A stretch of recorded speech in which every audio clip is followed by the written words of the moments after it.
we er toch zien, Ja. hè, in de grootste, bij de grootste privécollectie als het gaat om mijnbouw in Nederland.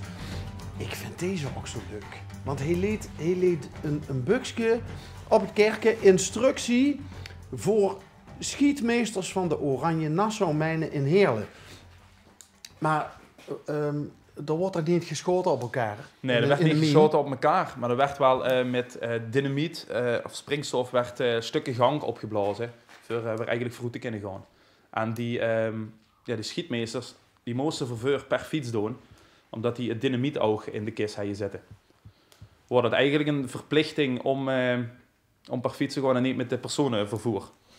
In verband met een stukje veiligheid. Tegenwoordig zien die duo-fietsen wel heel populair, hè? Ja. In de zorgwereld. Klopt, zeker weten inderdaad. Ja. Maar deze is het nooit dat ik het niet sturen. Dat is alles maar rechtdoor en daar hield het me op. Die liep op rails, dus... En als er dan een bocht was in de rails?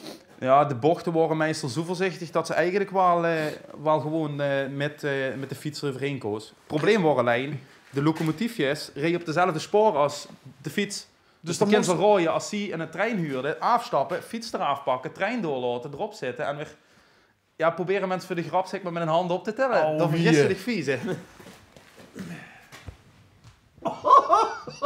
Ja, Dat dus, is met 2 man, is dat nog een... Is een zware, ja, inderdaad. Mijn god. Dan zou je misschien kunnen denken van... nee, ik denk niet dat er mensen zien die in de tijd gedacht hebben... dat is een mansbaantje. Want Nee. ik kan me voorstellen dat dat ook niet zonder, niet zonder gevoel. Nee, dat is het zeker gevaar. En er zijn ook zat kompels door de jaren heen ondergronds overleden of verongelukt. Ja, door heel veel verschillende redenen ook. En dat wordt af en toe wel vergeten. Het wordt af en toe heel fleurig gemaakt. Maar het wordt echt keihard werken. Alles wat hier staat, en wat ik hier ook heb hangen van materieel, het is zo ontzettend loeizwaar. En dan heb ik hier, boete hebben gewoon nog vaker van die stutten liggen die zo hoog zijn. Die krijg je alleen niet opgeteld, zou ze zeggen. Maar ondergronds, en dan nog vaker zo, begin er maar aan te trekken alleen. Of met z'n tweeën misschien uit. Ja. En dat vergeet je heel veel. Het wordt echt keihard werken. Nou, we hebben in dit programma ook wel eens oud-koempels gehad. Of wederhelften, hè? Echtgenotes van koempels. En die hebben doodsangsten uitgestonden, die vrouwen. Ook als de man weer de koeling ging. Die worden blij als hij weer toeskwam s'avonds. Ja, we hebben pas een interview ook met iemand gehad. Daar zitten we bezig met oud-koempels. En dat wordt een mevrouw in dit geval over. En die wordt aan het vertellen dat de pap van haar naar Onger wordt gegaan ondergronds. Hij heeft er een ongeluk gekregen. Ja. Aan zijn oog is toen verbrijzeld geworden oogkast. Toen is er naar boven gegaan. Hij heeft er gerevalieerd. Ja, zei ik ga maar naar ondergronds, maakt niet uit. Maar omdat er heel slecht nog diepte in zat, hij heeft er zich verkeken op een ludder. Is er weer gevallen. Heeft er zijn enkel verbrijzeld. Toen kwam er dus weer naar boven, moesten we weer herstellen. Toen wou er eigenlijk weer ondergronds gaan. En uiteindelijk de vrouw het verboden. Want de vrouw wou toch liever een man hebben. Ja, dan steeds in de mijnwerken de gaat meer verdiende, maar dat ik niet meer boven kwam. Ja. En die verhalen huurt ze ook regelmatig, dat dingen zijn fout gegaan. En ja, ik moet zeggen, ook die verhalen, die ze van nu proberen vast aan het liggen steeds meer. Ja, maar dat is juist met wat voor apparatuur er gewerkt wordt ook, hè. Lomper dan lomp. Ja. Wat worden de grootste gevaren in de mine? De grootste gevaren wat ik regelmatig heb gehoord, waren vooral als ze op zondag naar het café waren geweest. En op maandag niet helemaal nuchter naar het werk gingen. Daar heb ik regelmatig al verhalen gehoord over ongelukken van tussen minwagens inblijven, omdat er zich even bukte of zo gaat, tot ik weet niet wat allemaal. Dat was wel een heel groot gevaar, dat ze niet met in de kop erbij was. Want meestal een ongeluk gebeurde, als ze niet nodig of één veiligheidsregeltje... Dat is dat kleine hoekje dat waar een ongeluk in zit. Ja, dat was echt een heel klein hoekje. Dat verhaal heb ik nog nooit gehuurd. Ja. Toevallig goede kennissen van ons, de oom daarvan. Die had dat gehad met bukken en toen tussen 2 minwagens zijn gebleven. Ja. En dat zijn ook wel de verhalen, die moeten ook verteld worden, vind ik. Het moet niet alleen maar gezegd worden, ondergronds en een beetje werken met het lampje. En het wordt echt keihard weten voor ze. En dat is ook een verhaal die vastgelegd moet worden. Ik denk dat door al die verhalen een rondleiding zomaar een paar uurtjes duurt. Ja, meestal wel. En meestal, als we echt merken dat er heel veel verhalen uitkomen, dan plannen we altijd een interview voor het vast te leggen ook. Dat kunnen we dan weer in onze eigen collectie vastleggen en uiteindelijk publiceren op de website of zo. Dat lukt wel nog kunnen lezen. Maar vooral het leukste vind ik hier als oud-mijnwerkers komen. Die lopen naar de kast bijvoorbeeld met meetinstrumenten toe. hey, daar heb ik met gewerkt. En die kunnen me alles erover vertellen. En ik, geen idee, daar zit ik in instructies bij. Ik moet het met een beetje gokken erop. Er staat normaal staatsmijnen op, maar wat het precies deed, weet ik dan niet. Ja, maar wie mooi is dat? Dat er een voortdurende austausch is van, en dat is van kennis. En daarom merk ze ook dat heel veel eigenlijk vaste bezoekers iedere keer terugkomen binnen open dag. Omdat ze gewoon weten, iedere keer verzin je dan is. Want de ene keer doe ik de linkerkast van het archief open, de andere keer doe ik de rechterkast van het archief open. Ja, en dan kunnen ze dan erheen bladeren. En dat is voor jullie ook al geweldig. Ja, ik heb ook al regelmatig koempels hier gehad, die hebben foto's van zichzelf gevonden in de beuk. Ja, dat zijn gewoon unieke kansen, moet ik zeggen, op die manier. En ik kreeg ook de handtekening meestal in een boek erbij gezet. Ja, dan werd ze altijd bij het woord met een foto. En dat zijn wel de leuke dingen, vind ik. Als ze zelf nog in de gaten, Pascal, wie bijzonder dat dit is. Ook zeker als je naar die leeftijd kijkt. Ja, heb ik zeker nog wel in de gaten.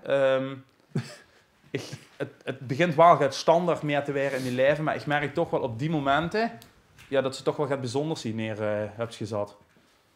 Maar dan heeft ze ook nog een verloofde. Ja. Donna. Ja, klopt. Heeft ze me net verteld. Die aan de achterkant ook heel veel werk verricht. Ja. Dus je ziet eigenlijk allebei voorvechters van een stukje behoud van Limburgs Nederlands cultureel erfgoed. We zijn eigenlijk met z'n vier alles bijeen het echte team hier van wat met het museum er bezig is.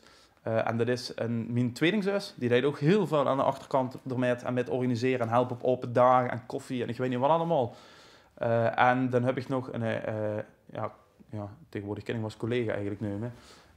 Die deed lampenreparaties, daar ken ik hem ook van uiteindelijk. En dat kent de benzinelampen, de potlampen en ook de petlampen. Maakte hij weer gans ouderwets met de oude accu's erin. Weer helemaal brandend en opgepoetst. En dat is eigenlijk bij hem in het begin wordt het een beetje. En toen is er op een gegeven moment hier erbij gekomen. Ja, dus weer ook een beetje reclame voor hem maken. Ja, die heeft iedere week wel 3 of 4 lampen te repareren. Die nu nog toe op de kast hebben staan van opa, die ze weer brandend willen hebben.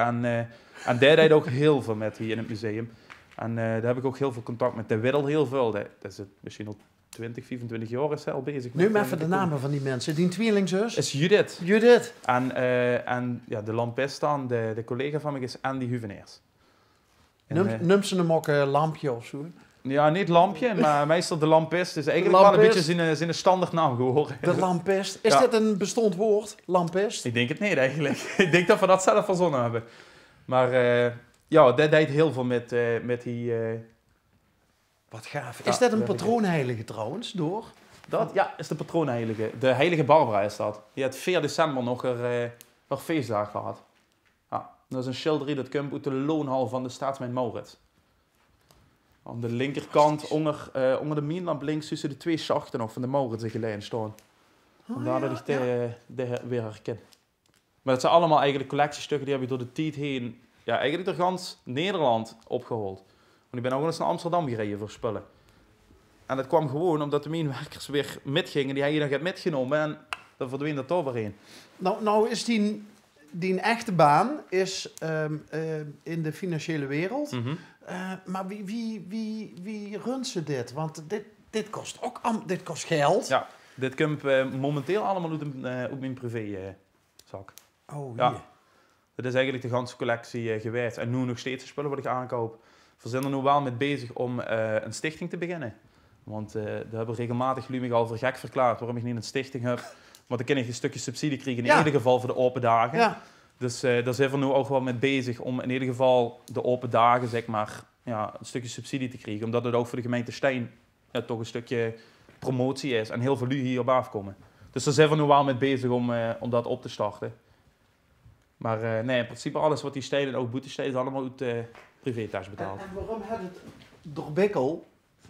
Omdat ik in de Mercado in Beek bij restaurant Bikkels heb gewerkt. Okay. En daar is echt de passie begonnen. Dus ik denk, dan is er ook eigenlijk geen mooiere verwijzing. Ja, dan dat ik het toch weer terug in verwijs. Maar, als het woord koempels is, dan stiert dat eigenlijk ook voor Bikkel. Ja, hè? Klopt. Harde werker. Met een Bikkel waar ook een gereedschap van ondergronds. Ah ja? Ja. Dan heb ik hem hangen aan de muur. Ja, deze hier. Dit is eigenlijk ook een Bikkel. Een soort van pikhouwiel, maar dan enkel. Ja, enkele kant eigenlijk. Dat was ook een Bikkel. Dus vandaar dat ik eigenlijk inderdaad en Bikkels van ondergrond. Maar dit was ook een bikkel. Ze noemden ze hem ook gewoon eens af en toe. Dus door komt waarschijnlijk ook die omschrijving van die best een echt een bekkel. Ja, waarschijnlijk wel, ja. Ja, klopt. Oh ja. En dit is ook allemaal... Ja, allemaal originele kolen. Van de verschillende minen en ja. Mijn hemel. Ja, alles wat hier eigenlijk staat is, ja, is origineel. En alles wat hier stiert en hangt, heeft een verhaal. Ja, en van de meeste spullen weeg eigenlijk ook wel het verhaal. Ik heb wel een keer een grotere collectie overgenomen. Ja, daar weegt dus de verhalen helaas niet van veel van die spullen.